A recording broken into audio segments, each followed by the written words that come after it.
వెంకటేశ్వర స్వామి మరి లడ్డూలో ఈ విధంగా గొడ్డు మాంసం, అదేవిధంగా మిగిలిన ఈ పంది మాంసం ఇవన్నీ కూడా కొవ్వు కలిసి అని చెప్పేసి గత కొన్ని రోజులుగా టీడీపీ వాళ్ళు మరి అంతా కూడా అలర్ట్ చేయడం జరుగుతుంది.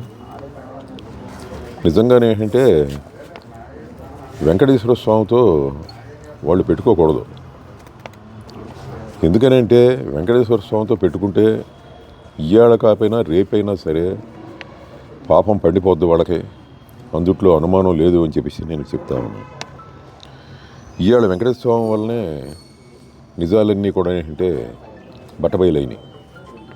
వెంకటేశ్వర స్వామి వల్లనే నిజాలు బట్టబయలైనవి. ఇవాళ మరి వెంకటేశ్వర స్వామి లడ్డూలో కొవ్వు కలిసింది అని చెప్పేసి చెప్పడం అనేది చాలా దురదృష్టకరం. కొవ్వు కలిస్తే ఏ భక్తుడు కూడా కొవ్వు కలిస్తే సాయంత్రానికల్లా ఆ లడ్డూలో స్మెల్ వచ్చేస్తుంది, ఏదన్నా కొవ్వు కనుక కలిస్తే. అటువంటిది ఏమీ లేదు. భక్తులు ఏంటంటే పూర్వం కంటే కూడా ఇంకా ఎక్కువ మంది ప్రసాదాలను తీసుకొని వెళ్తాం జరుగుతుంది. అది ఎవరో లెక్క చేయట్లే. చంద్రబాబు నాయుడు గారు చెప్పినా, కూటమి ప్రభుత్వం వారు చెప్పినా అవి ఏంటంటే ఎవరో కూడా లెక్క చేయట్లేదు. ఎవరో కూడా కారణం ఏంటంటే ఇదంతా శుద్ధబద్దాలని తెలుసు. మరి ఇవాళ మీరు చూడండి, మరి సిట్టు వాళ్ళు మరి ఛార్జ్ షీట్ చేస్తూ మరి దాంట్లో ఏమి కూడా కొవ్వు కలవలేదని చెప్పేసి చెప్పడం జరిగింది.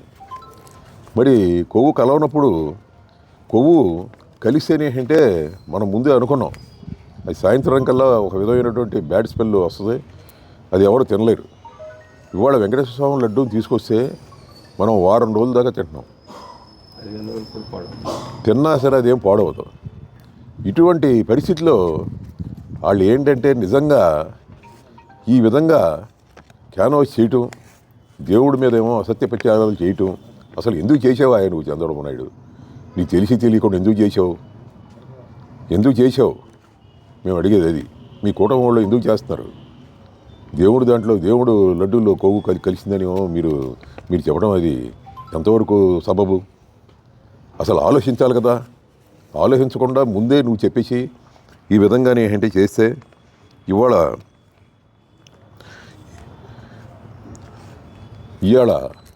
సిట్టు దాని మీద మన సుబ్బారెడ్డి గారికి, అదేవిధంగా మన ఎవరికి కూడా సరైన నమ్మకం లేక మరి ఇవాళ ఏంటంటే ఆయన సుప్రీంకోర్టు కూడా వెళ్ళడం జరిగింది.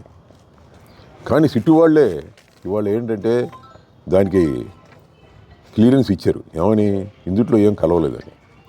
నిజంగానే ఏంటంటే ఇది చూస్తుంటే సుప్రీంకోర్టు కూడా చెప్పింది అందరికీ, మీరు ఎవరు కూడా కామెంట్స్ చేయబాకండి అని. అయినా సరే వినకుండా ఈ తెలుగుదేశం నాయకులు, కూటమి వారు ఇట్టే చేస్తున్నారు. ఇవాళ ఒకవేళ కొవ్వుగిన కలిస్తే దాని ప్రసాదంలో వాడారా లేదా అని చెప్పేసి ఒక ఇది కూడా ఉన్నది. అది దీనిలో వాడారా లేదా? అసలు ఎక్కడా కూడా కొవ్వు కలవలసిన పనే లేదు ఎవరికేం చేసినా. మరి ఆ రోజున మరి ఈ కమిటీలో, పర్చేజింగ్ కమిటీలో ఉన్నటువంటి మరి మంత్రి గారు, హానరబుల్ మినిస్టర్ మరి శారద గారు, వారు ఏమంటున్నారో మనం సరిగ్గా వినలేదు. ఎందుకంటే పర్చేజింగ్ కమిటీలో వారు ఉండరు. మరి వారు జంతువుల కొవ్వు కలిసిందంటున్నారా లేదంటున్నారా అనేది కూడా నేను సరైనటువంటి మరి ఇక్కడ ఏంటంటే ఆన్సర్ రాలా. కొంతమంది అంటాం ఏంటంటే నేను చూడదనుకోండి ఏదో ఛాలెంజ్ చేస్తున్నానంట, నేను చెప్తాను, దాని మీద అంతా నిరూపిస్తాను కొవ్వు కలిసిందని అని అన్నారు. అది నేను చూడలేదు. అది ఎంతవరకు సబబో నాకు తెలీదు. ఇవాళ మీరు చూడండి, 4 ట్యాంకర్లు 2024 జూలైలో వెళ్ళినటువంటి సప్లై చేసిన ప్రసాదంలో వాడటం జరిగిందా? మరి వాటిని ఏం చేశారు? ఇవన్నీ కూడా మనం ఏంటంటే తెలుసుకోవాల్సినటువంటి ఆవశ్యకత ఉన్నది. ఈ విషయాలన్నిటి మీద కలిపి మరి మన సుబ్బారెడ్డి గారు కూడా సుప్రీంకోర్టుని ఏంటంటే ఆశ్రయించడం జరిగింది. ఇవాళ మీ అందరికి కూడా తెలుసు, పూర్వం ఒక 10 సంవత్సరాల కింద అయ్యప్ప భక్తులు కూడా మనోభావాలను దెబ్బతీయడానికి కొంతమంది ఇటువంటి దుష్ప్రచారం చేయడం జరిగింది. ఎప్పుడంటే ఒక 10 సంవత్సరాల కింద మనం అయ్యప్ప గుడికి వెళ్తుంటే కింద నుంచొని కొంతమంది, అయ్యా ఇదేంటంటే మరి జనవరి 14న వచ్చేటువంటి జ్యోతి ఇది కాదు, ఇది దేవుడు కాదు, ఇది ఏంటంటే మామూలుగా ఒక విధమైనటువంటి వెలుతురులాగా అడవిల్లో అంటించి దాన్ని వదులుతున్నారు అని చెప్పేసి చెప్పడం జరిగింది. కానీ ఎవడన్నా నమ్మాడా? ఎవరన్నా అక్కడికి వెళ్ళటానికి ఎవరన్నా వద్దులే బాబు ఇదంతా ఉట్టిది అని చెప్పేసి ఎవరన్నా ఆగారా? ఇవాళ తిరుపతికి ఆగుతున్నారా? ఇవాళ ప్రపంచ దేశాల్లోనే రోజుకి 3-4 కోట్లు ఆదాయం వచ్చే గుడి ఇవాళ తిరుపతి. అటువంటి తిరుపతి మీద నువ్వు పెట్టుకున్నావు చంద్రబాబు నాయుడు. ఇది మంచి పద్ధతి కాదు. ఎందుకనంటే నువ్వు చెప్పినంత మాత్రాన లడ్డూ ప్రసాదం ఎవరో కొనకుండా పోలా. అందరూ తెలుసు ఈయన ఊరినే మాట్లాడుతున్నాడని. ఏదో ఒకటి ఆయన గవర్నమెంట్ని అందరూ చేదరించుకుంటున్నారు ఉద్దేశంతో దాన్ని ఏ విధంగా అయినా సరే డైవర్ట్ చేయాలి, దాన్ని ఏంటంటే పక్కకు తిప్పాలి అనే ఉద్దేశంతో ఏంటంటే ఆయనేమో ఇటువంటి ప్లాన్లు ఎత్తుంటాడు. ఎత్తుంటాడు ఆయన ప్లాన్లు. ఇది ఏంటంటే చాలా దారుణం అని చెప్పేసి నేను మీ అందరికి కూడా చెప్తున్నాను. ఇవాళ మీరు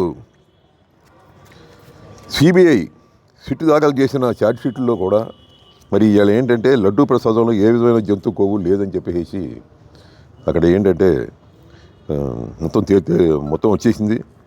దీంతో బెంబేలు ఎత్తిపోయాడు.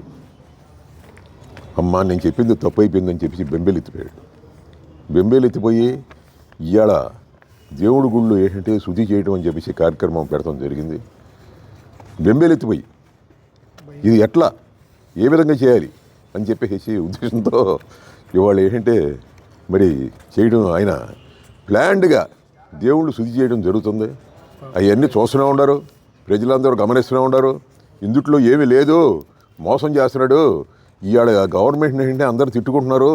కాబట్టి ఏంటంటే దీన్ని డైవర్ట్ చేస్తే ఇంకా ఏంటంటే మనకి లాభం చేకూరుద్ది అని సీటు మించి దిగాలనే ఉద్దేశం లేదు.